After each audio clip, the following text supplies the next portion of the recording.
घर का मुखिया ना रहेगी, उस घर को कैसे मैनेज कर सकती है। मैं एक लौती बहू थी उस घर में, इकलौते ही है अपने माँ के। और कहने का तात्पर्य कि मेरे 2 सासू माँ हैं और 2 सासू माँ के दोनों जन के एक बेटे हैं। पहला प्रथम मेरे पति हैं, फिर मेरे देवर जी हैं और मेरे ससुर जी भी सरकारी गवर्नमेंट जॉब में थे। उन्होंने जब दूसरी शादी की, शादी करने के बाद 3 साल भी उस दुनिया में थे और फिर अपने छोटे बच्चों को छोड़ के इस दुनिया से चले गए। और इस दुनिया से जाने के बाद आप सबको ये पता है कि कैसे एक दूसरे के परिवार को कौन मैनेज करेगा। लेकिन मेरी सासू माँ दोनों पेंशन पाती थी, अपने बच्चों को पढ़ाने का प्रयास की और बच्चों को पढ़ा लिखा की, बड़ा की। बड़ा करने के बाद जैसे ये पता चलता है कि बच्चा पढ़ लिख के नौकरी करेगा। अब ये 2 सासू माँ है, वहाँ सोच सकती है कि 2 सासू माँ है, पिताजी की नौकरी एक का मिलने वाली होती है। पर जब दोनों के बच्चे बराबर होते हैं तो दोनों को लगेगा कि हमारा बच्चा नौकरी में जाए, उनको लगेगा कि हमारा बच्चा नौकरी में जाए। लेकिन बहुत सारी दिक्कतें, बहुत सारी परेशानियां झेलते हुए और आज कैसे कैसे इस मुकाम पे हूँ। और मैं शॉर्ट में बोलना चाहूँगी क्योंकि समय की मर्यादा हम सब के लिए होती है। जब ये नौकरी भी किए और नौकरी करने के बाद जैसे जैसे नौकरी करना शुरू किए और नौकरी करने के बाद जब मैं शहडोल बोकारो की धरती में आई, मेरे आदरणीय अप्लाई के.जी. श्रीवास्तव सर जब मुलाकात किए द्विवेदी जी से, मैडम उस समय सर्विस में थी और द्विवेदी जी भी थे। उनकी दोनों की मुलाकात कैसे कैसे हुई मैं नहीं जानती। और उन्होंने बोले कि जहाँ द्विवेदी जी आप रहते हैं वहाँ पे मुझे भी कमरा दिवा दीजिए। बोले कि मेरे यहाँ पे कहीं कमरा खाली नहीं है सर, यहाँ तो सब कमरा पैक है, तो कैसे अब मैं क्या कर सकता हूँ, कहीं और देख लीजिए। लेकिन चलता गया वो फिर एक जगह और घूम देखे, बोले कि आप भी यहीं शिफ्ट हो जाइए, मैं भी शिफ्ट हो जाता हूँ। द्विवेदी जी बोले कि चलो इस कमरे को खाली करके दूसरे कमरे में चलते हैं। मैं बोली कि मैं नहीं जाऊँगी क्योंकि उस कमरे की जो कीमत थी, उस कमरे की जो किराया था उसमें 700 रुपये लग रहा था और जिस कमरे में मैं रहती थी उसमें 300 रुपये दे रहे थे। और उस समय पेमेंट इनका 4 से 5 हज़ार था। मेरे को लगता था कि मैं 3 बच्चों को कैसे संभाल के रखूँ, घर का खर्चा कैसे चलेगा। 700 रुपये का किराया दे दूँगी प्लस उसके साथ दूध का खर्चा आएगा, जो भी अपने राशन पानी खर्चा आएगा, मैं कैसे मेंटेन कर पाऊँगी, मुझे नहीं जाना। ये बोले कि कोई बात नहीं, तुम यहाँ गोबर से घर खोदती रहती हो, वहाँ पक्का मकान है, वहाँ रहेगी, अच्छा रहेगा। मैं बोली मैं बिल्कुल न जाऊँगी। फिर भी इन्होंने जबरदस्ती किए और मैं चली गई। वहाँ से संपर्क हुआ और संपर्क होते हुए ऐसे ऐसे चलता गया। फिर कुछ लोग उसमें और आ गए, वहाँ परेशान करने लगे। फिर उस कमरे को मैं चेंज की और कमरे को चेंज करते हुए मैं जब फिर दूसरे कमरे में आई और इसके बाद जब 2007 की बात है और 2008 जैसे लगा, तैसे मेरे को लगा कि आप 3 साल से नौकरी कर रहे हैं, 3 साल की नौकरी के बाद आपके नसीब में साइकिल तक नहीं थे, तो मेरे को लगता है कि एक गाड़ी अपने पास होना चाहिए। ये बोले कि गाड़ी में कैसे ले पाऊंगा, मेरा पेमेंट बहुत कम है और मैं पैदल चल लेता हूँ, तुमको कौन परेशानी। मेरे को लगता था कि परेशानी है क्योंकि कभी आपको शाम हो जाती, कभी रात हो जाती है, कभी बरसात होती, कभी ठंडी होती, सब लोग जल्दी जाते जल्दी आते हैं, लेकिन आप परेशान होती रहती। बोले कोई बात नहीं, मैं मैनेज कर लेता। पर मैं बोली कि जब बच्चे ही बीमार होते हैं तो मुझे चौराहे पर गाड़ी का इंतजार करना पड़ता है। मैं डॉक्टर भी जाती हूँ तो मुझे इंतजार करना पड़ता है, मुझे इंतजार करना पसंद नहीं है। और जैसे जैसे मतलब समय निकलता गया, मैं बोली गाड़ी चाहिए मुझे। और 2008 में जनवरी 27 तारीख को गाड़ी लेके आ गए। गाड़ी भी मेरे पास हुई और इसके साथ साथ मेरे को लगा कि एक मोबाइल होना चाहिए। उस समय कीपैड मोबाइल चलता था, मोबाइल होना चाहिए। मोबाइल इन्होंने लिए और इसके साथ फिर जैसे समय निकलता गया और सर भी जो हमारे सर थे के.जी. श्रीवास्तव सर, जैसे कमरा हम चेंज किए तैसे वो भी चले आए शहडोल, क्योंकि वो शहडोल के ही हैं। शहडोल चले आए और फिर इनको कोई किसी के माध्यम से ये सिस्टम मिला आदरणीय के.जी. श्रीवास्तव सर को और उनका ये मन विचार आया कि मुझे द्विवेदी जी को चुनना। स्टार्टिंग क्योंकि उनकी मैडम घर में रहती है और टीवी देखते उनका समय निकल जाता है। बच्चे अब स्कूल जाने लायक हो गए, स्कूल जाएंगे, उनका समय ऐसे निकल जाएगा। तो मैं स्टार्टिंग में द्विवेदी जी का इस सिस्टम के माध्यम से ले आने का प्रयास करूँ, क्योंकि उनका पहले भी सपना था। कहीं कुछ कहते हैं ना कि जब लोग गलत तरीके से जाने लगते हैं तो उनका थोड़ा सा जो इंसान होते हैं वो चीज़ को समझते हैं। चौराहे में बैठने से अच्छा कुछ एक अच्छा काम करें। और उनका ये सपना था कि कभी भी ऐसा काम मिलेगा, कभी भी ये सिस्टम आएगा मेरे जीवन में, मेरे हाथ में, मैं द्विवेदी जी का एक अच्छे मंच में देखना चाहता हूँ और एक अच्छे माइक के सामने खड़े होकर बोलेंगे तो मुझे अच्छा लगे। अब क्योंकि मेरा कोई उनसे रिलेशन नहीं था, तो पता नहीं कैसे उन दोनों को ऐसा मतलब व्यवहार था। तो उन्होंने ज्वाइन किए, मुझे भी ज्वाइन कराए, लेकिन ज्वाइन कैसे कराए, और जब उस सर ज्वाइन किए और ज्वाइन करके एक हफ्ते बाद मेरे घर आए, ये 2008 की बात है, जब सर मेरे घर आए तो सर बोले कि सर का फोन आ गया। जैसे मेरे घर आते तैसे उनका फोन आ गया, बोले कि जय आरसीएम। तो मेरे पति उस समय घर में थे, बोले कि सर जय आरसीएम क्या होता है। उनके हाथ में मोबाइल था, तो ऐसे हाथ से मोबाइल लेने लगे। बोले कि सर बताइए जय आरसीएम क्या होता है। बोले कि रुक जाइए। अब बात करते गए, चाय नाश्ता करते गए, बात करते गए, और जब फिर 10 मिनट 15 मिनट बाद जब घर जाने लगे तो एक ही शब्द बोले कि सर आपको कल आना है, क्योंकि संडे सैटरडे का दिन था, और बोले कि कल आना है आपको। तो इन्होंने बोले कि मैं क्यों आऊँ, मेरी ड्यूटी है, मैं कैसे आ पाऊँगा। तो बोले कि नहीं, ड्यूटी करके आप आइए। और सैटरडे का दिन आया। सैटरडे के दिन के बाद ये घर आए, ऑफिस गए, ऑफिस से घर आए। ऑफिस के घर आने के बाद गाड़ी अंदर रख दी। मेरे को लगा कि आज तो गाड़ी जल्दी अंदर चली गई और बाकी दिन तो बाहर खड़ी रहती, आज ऐसा क्या है। तो इनको चाय नाश्ता कराई, और जैसे थोड़ा 5-6 बजे के लगभग शाम टाइम किसी का फोन आता है कि द्विवेदी जी मेरा एक्सीडेंट हो गया है, मेरी फैमिली बाहर है, गाँव में है, तो आ जाइए आप। फिर गाड़ी निकाले, फिर चले गए। लोग कहते हैं कि आने जाने में ज़्यादा बात ना करना चाहिए, मैं नहीं पूछी, चले गए। अपने से बोले कि बड़े बाबू का एक्सीडेंट हो गया है, मैं जा रहा हूँ, फिर शाम के रात में आ जाओ। तो बोली कोई बात नहीं, जैसा जो होगा तो फोन करिएगा, क्योंकि मकान वाले के घर में फोन लगा था। ये बोले कि ठीक है। अब इनका तो कुछ और दूसरा चांस हो गया, इनका तो कुछ और मन में सवार था कि मैं अब आया हूँ तो सर बुलाए तो क्यों बुलाए। ये उनको डॉक्टर के दिखवाए बड़े बाबू को, उनके घर में छोड़े और चले गए सर के घर। वहाँ उनका सब भूल गया फोन ऑन करना। मैं खुद फोन की कि आप कहाँ हैं, नहीं आए हैं, और 9:30 बज रहे हैं, अभी तक फोन नहीं आया आपका। बोले कोई बात नहीं, मैं सर के यहाँ हूँ, मैं मजा कर रहा हूँ, और अब तुम परेशान न हो, मैं कल आ जाऊँगा। कल तो संडे है ना, आज सैटरडे कल संडे, मैं कल आ जाऊँ।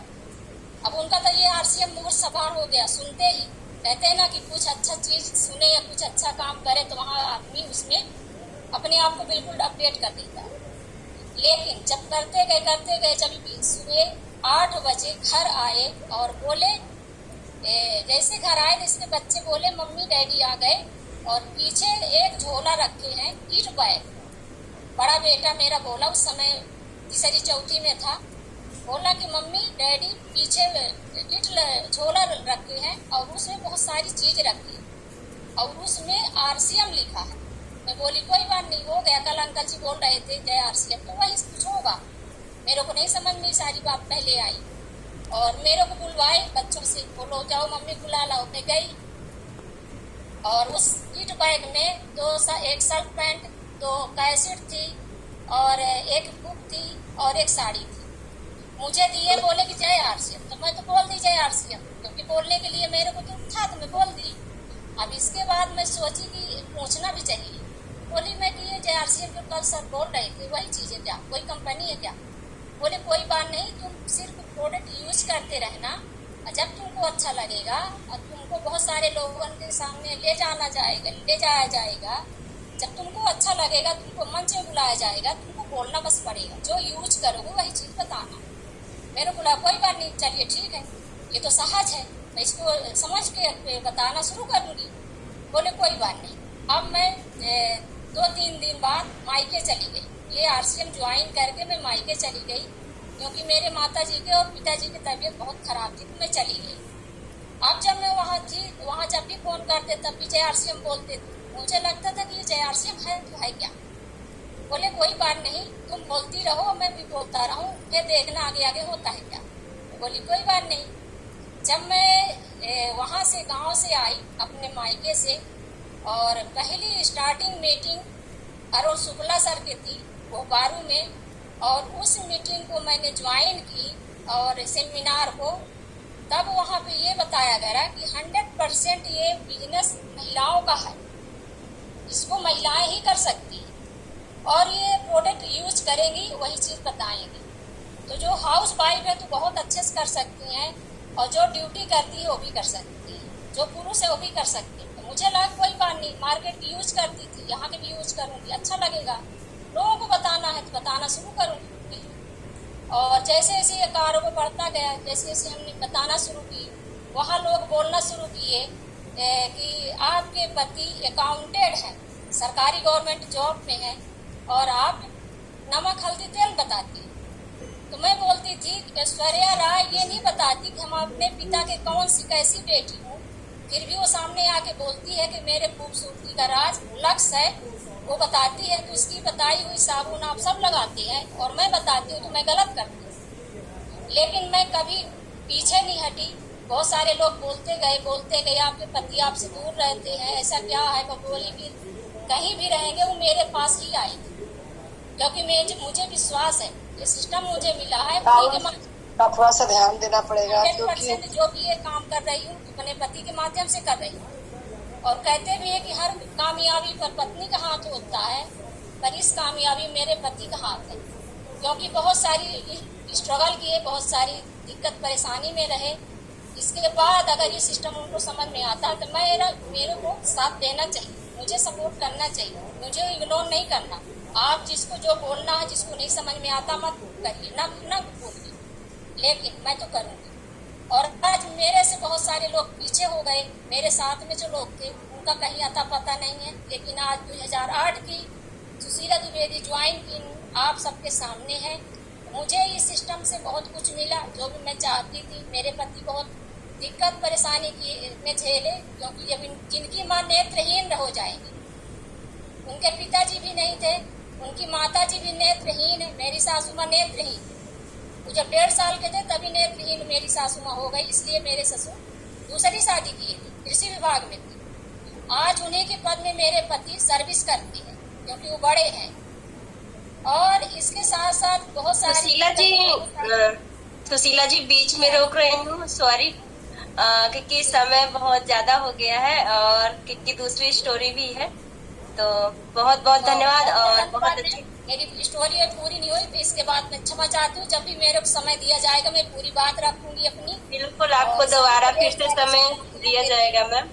और बहुत बहुत शुभकामनाएं कि आपके माध्यम से मुझे बोलने का मौका दिया गया। मैं बोली थी आपसे कि मेरी कहानियां बहुत लंबी है, क्योंकि कहते हैं ना कि जब बोलना शुरू करते हैं तो फिर महिलाएं बंद नहीं करती।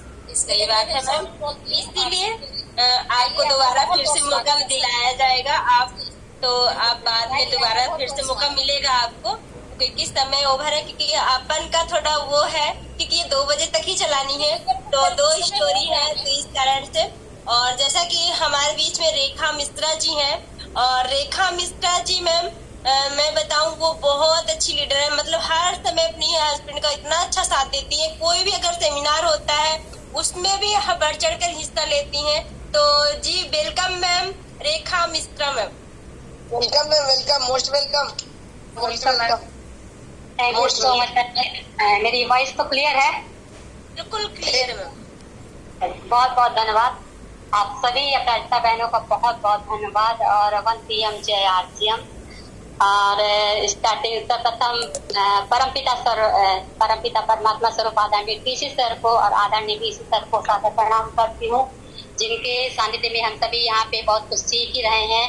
और आप सभी अपराजिता बहनों को, जूनियर सीनियर सभी को मेरा सादर प्रणाम। आप सभी के सानिध्य में मैं बहुत कुछ सीख रही हूँ और बहुत कुछ करने की ललक है आगे। और मैं सर्वप्रथम अपने अपलाइन, ग्रेट अपलाइन आदरणीय RV द्विवेदी सर, आदरणीय वीरेंद्र तिवारी सर, ज्योति मैम, आदरणीय डॉक्टर के गौतम सर को सादर प्रणाम करती हूँ, जिनके मार्गदर्शन से हम आज यहाँ तक पहुँचे हैं। तो आप सभी का बहुत बहुत धन्यवाद, क्योंकि टाइम भी बहुत ज्यादा नहीं बचा हुआ है। तो किसी एक महिला ने क्या खूब कहा है, मानो तो हम कुमकुम जैसे, मानो तो हम कुमकुम जैसे, ना मानो तो राख से, अभी तक तो थे हम शून्य जैसे, अब बने हैं लाख के। परिचय, नाम रेखा मिश्रा और wife of advocate PS Mishra, और सफेद शेरों की धरती रीवा से रहने वाली हूँ। और बहुत एक ललक है अंदर कुछ करने की, और बहुत कुछ चाहत है। और फैमिली बैकग्राउंड की अगर बात करूं तो मेरे फैमिली में 2 भाई 1 बहन है, अकेली बहन हूं। और पिता मेरे जो पापा हैं तो टीचर, गवर्नमेंट टीचर थे, और जो उनकी सर्विस लगी थी सबसे पहले तो वो अमरपाटन जिला सतना के अंतर्गत जो आता है वहाँ पे उनके जॉब लगी थी। और हम सभी भाई बहनों की एजुकेशन भी वहीं हुई है। और मैं अगर अपने एजुकेशन की बात करूं तो होम साइंस से मैंने अपना ग्रेजुएशन कंप्लीट किया हुआ है। और इसके साथ साथ बहुत कुछ सपने थे। जैसे ही स्कूल कॉलेज में हम लोग जब पढ़ते लिखते हैं तो उस समय हमारे माइंड में बहुत बड़े सपने होते हैं, क्योंकि हम एजुकेशन जब लेते हैं तो हमारे माइंड में यही सारी चीजें क्लियर की जाती हैं कि आपको जीवन में कुछ करना है, इसलिए आप एजुकेशन ले रहे हैं। लेकिन हम लोगों को ये जो शिक्षा इस अभियान से मिली है, तो वो अभियान से वो तरह की शिक्षा वहाँ पे नहीं मिलती थी। लेकिन सपने बहुत बड़े थे मेरे, मैं जीवन में कुछ करना चाहती थी और आगे बढ़ना चाहती थी। और मुझे जब मौका मिला ऐसा कुछ करने का, क्योंकि मैं एक कबड्डी चैंपियन भी थी, तो इस खेल कूद में अपने एक सपने को बुना था मैंने कि मैं इसी प्लेटफॉर्म में कुछ करूंगी, इसी प्लेटफॉर्म से मैं अपना नाम कमाऊंगी। लेकिन कहते हैं ना कि जीवन में जो आपको सोचते हैं वो चीजें आपके साथ नहीं होती हैं। तो मेरे साथ भी कुछ ऐसा ही हुआ। और मेरे पापा जो गवर्नमेंट जॉब में टीचर थे, तो उनका ट्रांसफर हुआ रीवा के। लेकिन भी हम लोग रीवा के, मेरा पैतृक गांव है, यहीं की हम लोग पैदाइश थे। लेकिन पापा के जब सर्विस अमरपाटन में हुई तो वहाँ हम लोग सेटल हुए थे, एजुकेशन वहीं पूरी ली।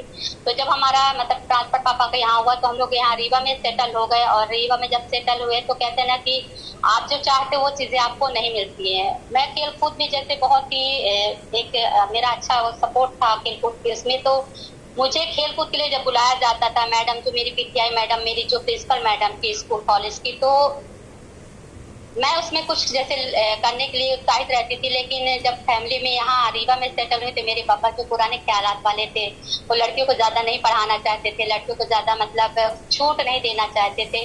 तो कहीं ना कहीं मेरी जो उड़ानें थी, मेरे जो पंख थे, उनमें बंदिशें लगी। और धीरे धीरे फिर ऐसे शादी की चर्चा होने लगी, शादी हुई। और शादी करके जब जिस घर में मैं गई, ये सबके साथ जब मेरी शादी, तो जिस घर में मैं गई तो वहाँ भी एक संपन्नता थी। मैंने सोचा था कि चलो मेरे सपने यहाँ मेरे मायके में अगर नहीं पूरे हुए तो शायद ससुराल में मेरे सपने पूरे हो जाए। और वही सपने को लेकर जब मैं वहाँ भी गई तो वही भी यही सारी चीजें थी। वहाँ संपन्न एक जो बैकग्राउंड था वो संपन्न परिवार, एक जमींदार किसान, मतलब बहुत अच्छा बैकग्राउंड था उनका। मेरे पापा जी का जो ससुर थे उनका बहुत बड़ा रुतबा था। तो एक कहता है ना कि जब आप बड़े परिवार में जाते हो तो अगर आपके माइंड में नौकरी करने का ख्याल होता है, कुछ करने का ख्याल होता है, तो वहाँ पे यही सबसे पहले आता कि अरे हालांकि बहू ही नौकरी करेगी, उस पास ऐसी क्या कमी थी कि नौकरी कर रही है। तो मेरे सामने भी ऐसे ही सवाल आए कि आपके पास ऐसी कमी क्या है कि आप जॉब करोगी। तो इसी बीच जैसे यहाँ भी सपने मेरे सपने ही बनकर रह गए, अंदर छुप करके रह गए। और ऐसे ही चलता रहा, समय बच्चे हुए और परिवार और बच्चों की देख रेख पर करते करते मुझे जो चीजें सीखने को मिलती, यही सीखने को मिली कि अगर आप कुछ करना चाहते हो तो आस मत छोड़िए। और जब परिवार चलता रहता है, बच्चे बड़े हुए, और इसी तरह मैंने अपने आप को महसूस किया, मतलब मेरे अंदर ऐसी आवाजें आती रही कि क्या मेरा जीवन बस इसीलिए हुआ है, क्या मैं इसी चारदीवारी के अंदर अपने आप को कैद करके रहूंगी। तो मेरे अंदर जो चुभन होती रहती थी, तो इस चीज को लेकर मैं बहुत ही माइंड में सारी चीजें लेती थी। और सर भी कहते थे कि मुझे कुछ अपने लाइफ में करना है, मैं कुछ करना चाहती हूँ। तो बस समय का इंतजार करते रहे और इसी तरह से समय चलता रहा। और एक दिन ये अभियान सर के पास आता, आरती अमरोगी अभियान सर के पास आता है। और सर क्योंकि जो व्यक्ति सर के पास इस अभियान को लेकर आए तो सिस्टम के बारे में उन्होंने बताया, लेकिन सर के पास समय नहीं था, क्योंकि सर एक सोशल वर्कर थे, समाज में उनका बहुत बड़ा अपना एक अमूल्य योगदान है। वो गौ सेवा में भी उनका बहुत बड़ा योगदान है, सामाजिक चीजों को लेकर बहुत ज्यादा वो व्यस्त रहते थे, उनके पास इन चीजों को करने का समय नहीं रहता था। तो उन्होंने कहा कि आप ये मेरी मैडम को बताइए। तो मैं इन चीजों को पहले नहीं समझती थी, सारी चीजें हम लोगों के माइंड में सब नई चीजें होती, तो मैं भी चीजों को फालतू मानती थी कि नहीं ये सारी चीजें भी फालतू है। तो इस तरह से समय बीतता गया और जिन्होंने सर को ये अभियान बताया तो वो प्रोडक्ट लेकर सर के पास आए और उन्होंने हेल्थ गार्ड ऑयल यूज करवाया, क्योंकि उस समय मेरी बॉडी में बहुत सी ऐसी कुछ बीमारियां जन्म ले चुकी थी। मैं एसिडिटी और गैस की बहुत बड़ी पेशेंट बन चुकी थी। मैं कई डॉक्टरों को, बहुत ही बड़े डॉक्टरों को दिखवाई, मुझे आराम नहीं मिला। जब तक दवाई खाती तो आराम मिलता, फिर दवाई जैसे बंद हो जाती तो वो सारी चीजें करती होता रहा। लेकिन जैसे ही हेल्थ गार्ड घर में आया हमारे और सर जब इस तेल को लेकर घर आए, बोले कि इस तेल से खाना बनाओ कैसा लगता है। तो हमने यही कहा कि आपको जो भी चीजें बेफालतू मिल जाती है आप सीधे उठा करके ले आते हो, और उन्होंने बताया कि इसके बारे में बहुत बड़ी खूबी पता चली है, इसको यूज करो। तो मैं उसको यूज की, तो हफ्ते 2 हफ्ते में मुझे इसमें अंतर समझ में आया और जो मुझे गैस एसिडिटी बनती थी उसमें मुझे बहुत बड़ा आराम मिला और धीरे धीरे इसमें विश्वास बना और इस तरह से फिर चलता रहा। जब और भी कुछ जैसे शरीर में मेरी बीमारियां थी, जैसे महिलाओं को कुछ खास तरह से बीमारियां होती हैं, तो यहाँ के प्रोडक्ट को लेकर नॉलेज मिलना शुरू हुआ कि आप नेटिसाइड वुमेन यूज करिए और इस तरह से मैंने प्रोडक्ट यूज करना शुरू किया और जो बीमारियां मुझे मिली थी तो उसमें कहीं ना कहीं मुझे आराम मिला। तो इस वजह से प्रोडक्ट में विश्वास मेरा बना, मैंने प्रोडक्ट इस्तेमाल करना शुरू किया। लेकिन मैं मीटिंगों में नहीं आती, तो जिन्होंने सर को ये अभियान बताया तो बोले कि सर आप मीटिंग में आइए, सर इसमें बहुत कुछ आप कर सकते हैं, आप सामाजिक सोशल वर्कर हैं तो इसमें भी आप बहुत कुछ कर सकते हैं इसमें योगदान देकर। तो सर बोले कि मेरे पास देखिए टाइम तो नहीं रहता, आप मैडम को बुलाइए, मैडम को सिखाइए। तो मुझे भी जब इन्वाइट किया जाता तो मैं बहुत बहाने बनाती थी, क्योंकि मैं इन चीजों पे बिलीव नहीं करती थी, बहुत बहाने बनाती थी कि अरे ये सारी चीजें फालतू है, ऐसे ही टाइम पास करते हैं। लेकिन जब वो मुझसे बात करते तो मैं टाल देती, बहाने बनाती, इस तरह से चलता रहा। लेकिन बार बार फोर्स करते रहे कि आप आइए, इसमें देखिए सुनिए, बहुत सी महिलाएं इसमें कुछ कर रही हैं। तो सेकंड कोरोना जब उस समय आया तो हम लोग घर में ही रहते थे, तो उस समय बहुत बार बार जब मुझे फोर्स किया गया तो मैं एक दिन मीटिंग में आई। उस समय अर्चना यादव की मैडम की मीटिंग चला करती थी, तो उसमें मैं आई तो उसमें देखा कि बहुत सारी महिलाएं हैं, अनगिनत महिलाएं इसमें सीख रही हैं, अपना नाम बता रही हैं, अपना परिचय बता रही हैं, तो प्रोडक्ट का नॉलेज दे रही हैं। तो इस तरह से मैंने देखा तो मुझे भी लगा कि जब ये सब कर सकती हैं तो मुझे भी करना चाहिए, क्योंकि उसमें बहुत सी ऐसी महिलाएं थी हाउस वाइफ जो अपने आपको बोलती थी मैं हाउस वाइफ हूँ। मैंने अपने यहाँ पे नाम बनाया, अपना एक आइडेंटिटी बनाया, अपनी एक पहचान बनाई यहाँ पे। तो मुझे भी ऐसा लगा कि मैं भी यहाँ पे कुछ कर सकती हूँ, जो सपने मेरे पहले नहीं पूरे हुए तो मैं भी ये सारी चीजें यहाँ पे कर सकती हूँ। और इस तरह से मैंने सीखना स्टार्ट किया और जब सीखती रही तो मेरा एक मकसद था कि मैं किसी के सामने हाथ ना फैलाऊं, मैं अपने पैरों पे खड़ी हूँ, मैं आत्मनिर्भर बनूं, क्योंकि मेरी